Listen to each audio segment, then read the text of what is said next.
যেই প্রতারণা রাজনীতি আমরা অতীতে আওয়ামী লীগকে করতে দেখেছি, এখন সে একই প্রতারণা রাজনীতি বিএনপি সরকার জনগণের সাথে করছে। 180 দিনের এই ব্যর্থতার জন্য এই সরকারের উচিত ছিল, প্রধানমন্ত্রী তারেক রহমান উচিত ছিল জনগণের কাছে ক্ষমা প্রার্থনা করা এবং বিরোধী দল সহ জনগণের কাছে সহায়তা কামনা করা। জনাব তারেক রহমান, প্রধানমন্ত্রী তারেক রহমানের ভারত সফর জাতির জন্য কল্যাণকর হবে বলে 11 দল মনে করছেন। যদি স্বরাষ্ট্রমন্ত্রী তিনিতেও আসলে আমরা ভেবেছিলাম হয়তো এই মন্ত্রণালয়ে পরিবর্তন হবে, কারণ কিন্তু অলরেডি ব্যর্থ প্রমাণিত হয়েছেন।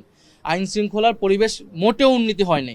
ফলে এই মন্ত্রণালয়গুলো কি করবেন যেগুলো আসলে ক্রমাগতভাবে ব্যর্থ হচ্ছেন। আজকের বৈঠকের আমাদের মূল উপজীব্য ছিল যে আমাদের আগামীর কর্মসূচি 11 দলের কর্মসূচি, এবং 11 দল সারা বাংলাদেশে কয়েকটি লং মার্চ ঘোষণা করেছে। সেই পরিকল্পনাগুলো আজকে হয়েছে। সেই পরিকল্পনা মোতাবেক 5ই সেপ্টেম্বর আমাদের প্রথম লং মার্চ চট্টগ্রামের অভিমুখে আমাদের লং মার্চ শুরু হতে যাচ্ছে।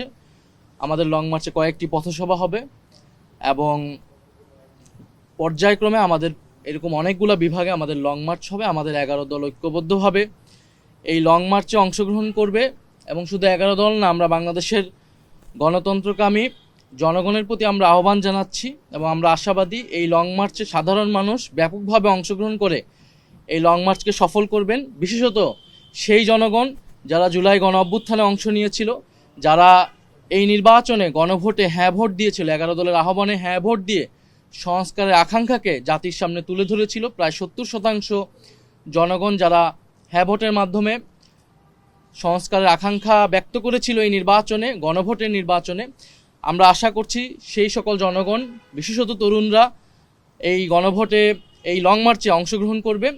এবং আপনারা জানেন যে গণভোটের যে গণরায় বাস্তবায়ন সহ দেশে অনেকগুলো সংকট এই মুহূর্তে তৈরি হয়েছে।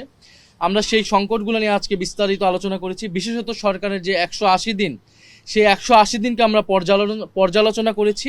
আমাদের কাছে মনে হয়েছে এই 180 দিনে সরকার অপরিকল্পিত এবং অব্যবস্থাপনার কারণে জনগণের ভোগান্তি ব্যাপকভাবে বেড়েছে এবং জন আস্থা, একটা সরকারের যে পাবলিক ট্রাস্ট প্রয়োজন, সেই জন আস্থা একেবারেই তলানিতে গিয়েছে। কারণ আপনারা যদি দেখেন আইন শৃঙ্খলার পরিবেশ অত্যন্ত বাজে, দেশে নিরাপত্তা নেই। যদিও আমরা বিগত সময়ে শুনেছি, বিশেষত নির্বাচনের আগে, যে নির্বাচিত সরকার আসলেই, অন্যভাবে বলতে গেলে বিএনপির সরকার আসলেই দেশে আইন শৃঙ্খলার পরিবেশ ঠিক হবে, কিন্তু তারা এখন পর্যন্ত এই 6 মাসে আইন শৃঙ্খলার পরিবেশ ব্যর্থ কোনো ক্ষেত্রে তারা সেটা অন্তর্বর্তী সরকার অথবা বিপ্লব পরবর্তী পরিস্থিতির থেকেও ভয়ানক রূপ ধারণ করেছে। দ্বিতীয়ত জ্বালানি সংকট, আপনারা সকলেই জানেন দেশের কোথাও বিদ্যুৎ পাওয়া যাচ্ছে না। ইভেন ঢাকাতেও লোডশেডিং হচ্ছে এবং লোডশেডিং দেশের ইতিহাসে সর্বোচ্চ পর্যায়ে পার হয়েছে। এবং জ্বালানি সংকট, গ্যাস সংকটও শুরু হয়েছে, গ্যাসের দাম বৃদ্ধি হয়েছে, সিলিন্ডারের দাম বৃদ্ধি হয়েছে, কারখানা বন্ধ হয়েছে, প্রায় কয়েকশো কারখানা সারা দেশে বন্ধ হচ্ছে। ব্যবসায়ীরা উদ্বেগ প্রকাশ করছে। একদিকে তো চাঁদাবাজির একটা ভোগান্তি তাদের রয়েছে, অন্যদিকে এখন গ্যাস বিদ্যুৎ তারা পাচ্ছে না। অন্যদিকে সার সংকট তৈরি হয়েছে, কৃষকরা সেই সার সংকট ভুগতেছে।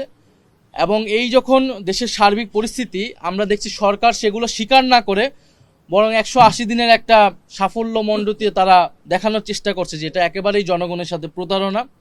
এবং যেই প্রতারণা রাজনীতি আমরা অতীতে আওয়ামী লীগকে করতে দেখেছি, এখন সে একই প্রতারণা রাজনীতি বিএনপি সরকার জনগণের সাথে করছে। 180 দিনের এই ব্যর্থতার জন্য এই সরকারের উচিত ছিল, প্রধানমন্ত্রী তারেক রহমান উচিত ছিল জনগণের কাছে ক্ষমা প্রার্থনা করা এবং বিরোধী দল সহ জনগণের কাছে সহায়তা কামনা করা।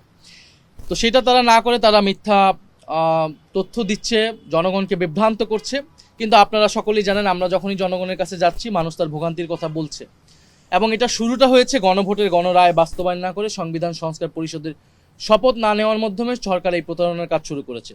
অন্যদিকে এই সরকার প্রধান জনাব তারেক রহমান, তিনি দেশে এসে বলেছিলেন যে আই হ্যাভ এ প্ল্যান। ওনার একটা প্ল্যান রয়েছে, পরিকল্পনা রয়েছে, দেশকে তিনি স্থিতিশীল করতে পারবেন, অর্থনীতিকে স্থিতিশীল করতে পারবেন।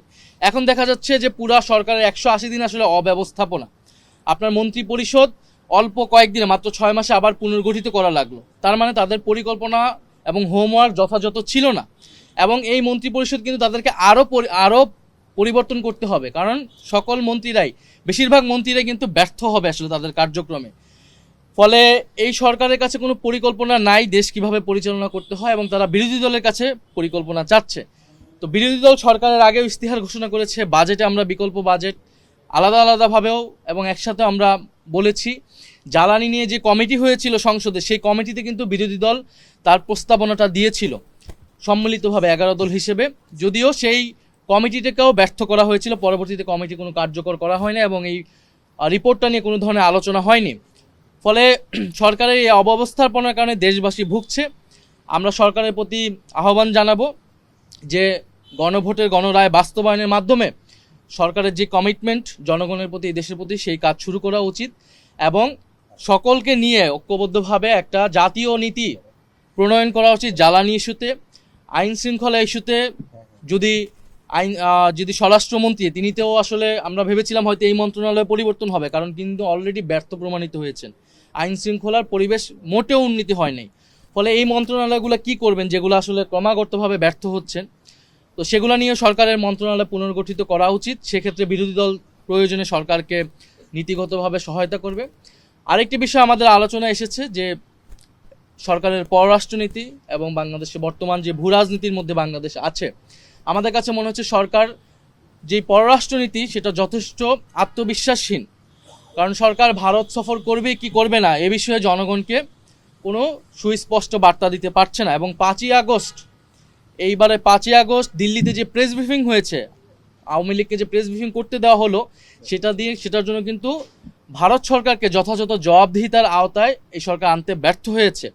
ফলে আমরা মনে করি যে আওয়ামী লীগকে দিল্লিতে কার্যক্রম করতে দিয়ে ফ্যাসিস্ট আওয়ামী লীগকে এবং একই সাথে বাংলাদেশ সরকারের সাথে বা বাংলাদেশের সাথে সুসম্পর্ক, এটা আসলে সম্ভব নয়। আমরা যে কোনো দেশের সাথে মর্যাদা এবং সমতার ভিত্তিতে সম্পর্ক চাই এবং বাংলাদেশ ভারত যে পারস্পরিক যে সমস্যাগুলো রয়েছে, এবছর গঙ্গা চুক্তি শেষ হবে এবং অন্যান্য যে নদীর পানি বন্টন চুক্তি, সীমান্ত হত্যা, পুশিন ইত্যাদি বিষয়ে খোলামেলা আলোচনা করে বাংলাদেশ ভারতের নতুন পররাষ্ট্রনীতি প্রণয়ন করতে হবে বা সম্পর্ক স্থাপন করতে হবে এবং সেক্ষেত্রে আওয়ামী লীগকে বাদ দিয়ে এটা করতে হবে।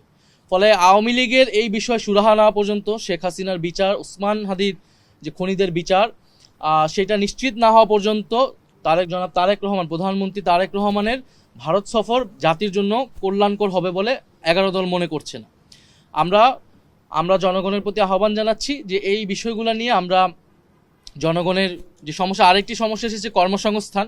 যে সরকার বলেছিল যে তারা 1 কোটি কর্মসংস্থান 18 মাসে করবে, তো 6 মাস গিয়েছে, তারা কিন্তু কোনো কর্মসংস্থান করতে পারেনি। অন্য জায়গায় আমরা দেখছি যে চাকরি পরীক্ষা সহ বিভিন্ন জায়গায় কিন্তু দুর্নীতির অভিযোগ আসতেছে। বিশ্ববিদ্যালয়গুলোতে সন্ত্রাসের আবার অভয়ারণ্য তৈরি করা হচ্ছে।